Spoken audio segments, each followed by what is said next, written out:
ಎಲ್ಲರಿಗೂ ನಮಸ್ಕಾರ. ದಿನದ ಎಲ್ಲಾ ಪ್ರಮುಖ ಪ್ರಚಲಿತ ಘಟನೆನ ನಿಮಗೆ ತಲುಪಿಸುವ ಅಚೀವರ್ ಸಂಸ್ಥೆಯ ಕ್ವಿಕ್ ಕರೆಂಟ್ ಅಫೇರ್ಸ್ ಸಂಚಿಕೆಗೆ ಸ್ವಾಗತ. ನಾನು ವರುಣ್ ಟಿ ನಾಯಕ್. ಇವತ್ತಿನ ಮುಖ್ಯಾಂಶಗಳನ್ನ ನೋಡೋಣ. ಮೊದಲನೇದಾಗಿ, ಭಾರತದ ಮೊದಲ ಪೇಪರ್ಲೆಸ್ ಅಸೆಂಬ್ಲಿ ಯಾವ ರಾಜ್ಯದಲ್ಲಿ ಆಗಿದೆ ಅಂತ ತಿಳ್ಕೊಳ್ಳೋಣ.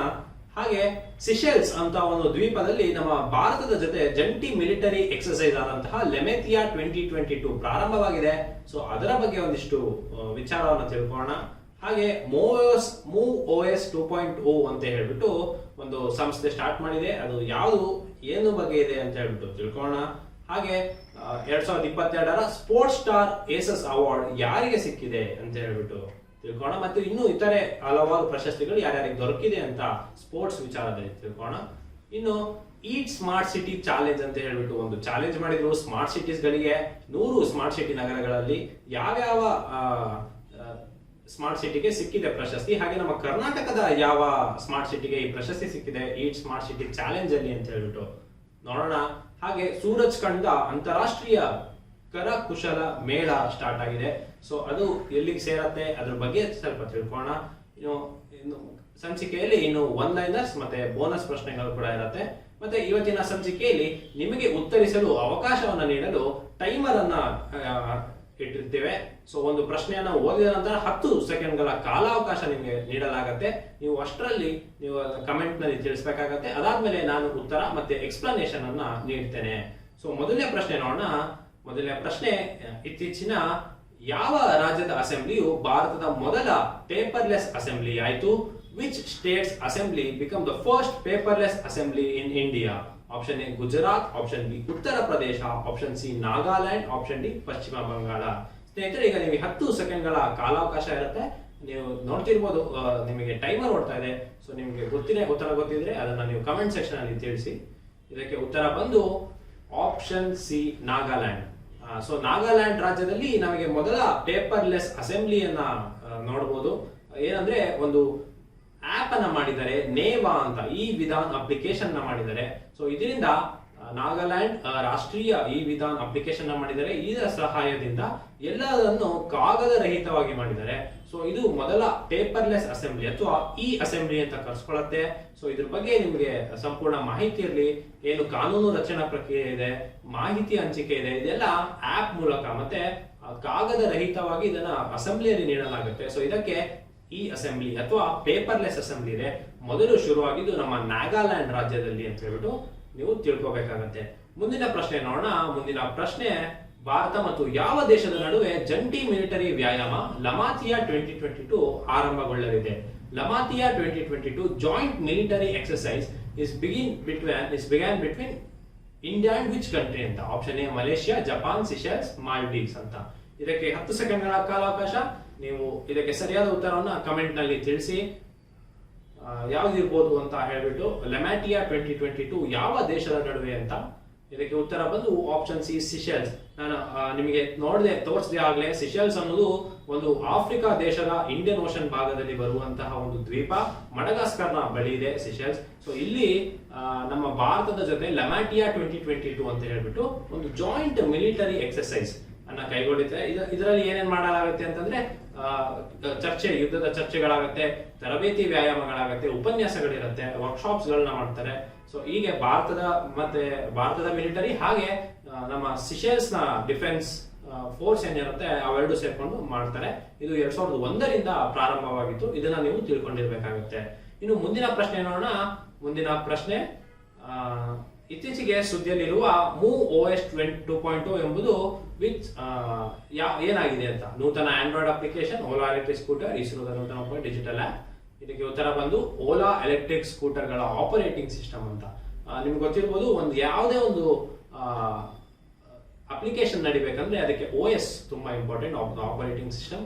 ಸೊ ನಮ್ಮ ಓಲಾ ಎಲೆಕ್ಟ್ರಿಕ್ ಸ್ಕೂಟರ್ಸ್ ಏನಿದೆ ಅದಕ್ಕಾಗಿ ಅಂತಾನೆ ಮಾಡಲಾದಂತಹ ಈ MOVEOS 2.0 ಅನ್ನೋದು ಒಂದು ಆಪರೇಟಿಂಗ್ ಸಿಸ್ಟಮ್ ಆಗಿದೆ ಅಂತ ಹೇಳ್ಬಿಟ್ಟು ನೀವು ತಿಳ್ಕೊಂಡಿರ್ಬೇಕಾಗುತ್ತೆ.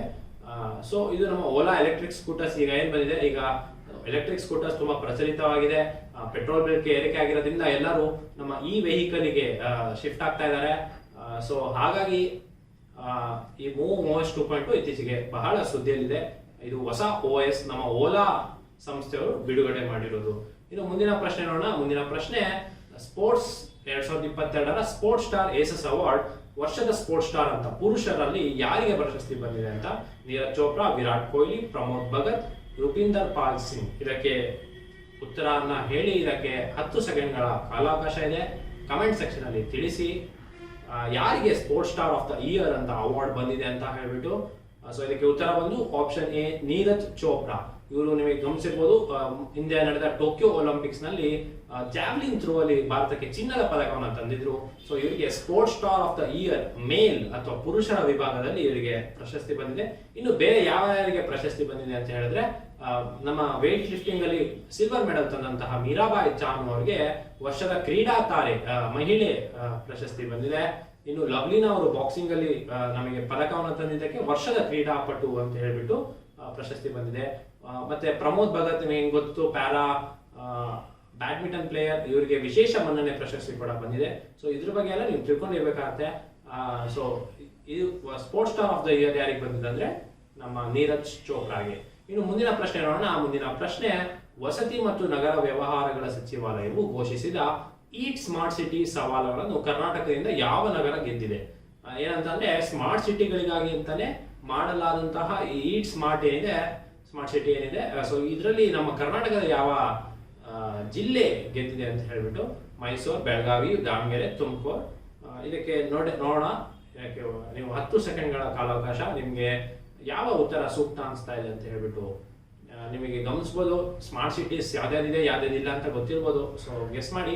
ಇದಕ್ಕೆ ಉತ್ತರ ಬಂದು option D, Tumakuru smart city ಏನಿದೆ ಇದು ಈಟ್ ಸ್ಮಾರ್ಟ್ ಸಿಟಿಯಲ್ಲಿ ಮನ್ನಣೆ ಪಡ್ಕೊಂಡಿದೆ. ಇದು ನಮ್ಮ ಮಿನಿಸ್ಟರಿ ಆಫ್ ವಸತಿ ಮತ್ತು ನಗರ ವ್ಯವಹಾರಗಳ ಸಚಿವಾಲಯ, ಹೌಸಿಂಗ್ ಮತ್ತೆ ಅರ್ಬನ್ ಅಥಾರಿಟಿ ಏನಿದೆ, ಇವರು ಕೂಡ ಮಾಡಿರುವಂತಹ ಈಟ್ ಸ್ಮಾರ್ಟ್ ಸಿಟೀಸ್ ಅಂತ ಒಂದು ಚಾಲೆಂಜ್ ಏನಿದೆ.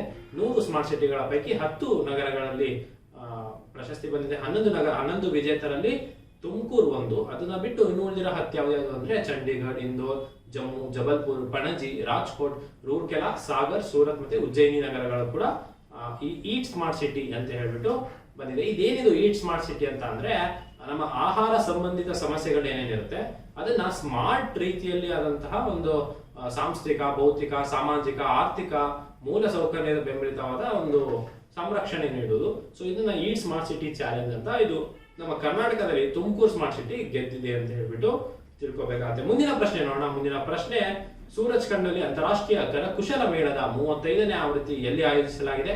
ಇಂಟರ್ನ್ಯಾಷನಲ್ ಕ್ರಾಫ್ಟ್ಸ್ ಮೇಳ ನಡೀತಾ ಇದೆ. 35ನೇ ಎಡಿಷನ್ ಅಲ್ಲಿ ಸೂರಜ್ಖಂಡ್ ಅಲ್ಲಿ ನಡೀತಾ ಇದೆ. ಸೊ ಇದು ಯಾವ ರಾಜ್ಯಕ್ಕೆ ಸೇರತ್ತೆ ಅಂತ ನಿಮಗೆ ಪ್ರಶ್ನೆ. ನಿಮಗೆ 10 ಸೆಕೆಂಡ್ಗಳ ಕಾಲಾವಕಾಶ ಇದೆ. ಇನ್ನು ಪಂಜಾಬ್, ಹರಿಯಾಣ, ರಾಜಸ್ಥಾನ್, ಬಿಹಾರ್ ಇದೆ ಆಪ್ಷನ್ಸ್.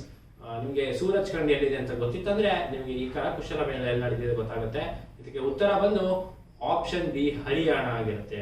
ಹರಿಯಾಣದಲ್ಲಿ ನಿಮಗೆ ಗೊತ್ತಿರ್ಬೋದು, ನಮ್ಮ ಭಾರತದಲ್ಲಿ ಪ್ರಾಚೀನ ಭಾರತದಿಂದನೂ ಕರಕುಶಲದಲ್ಲಿ ಅತ್ಯಂತ ವಿಭಿನ್ನ ರೀತಿಯಾಗಿ ಮತ್ತೆ ಒಳ್ಳೆ ಪ್ರಾಮುಖ್ಯತೆ ಇದೆ.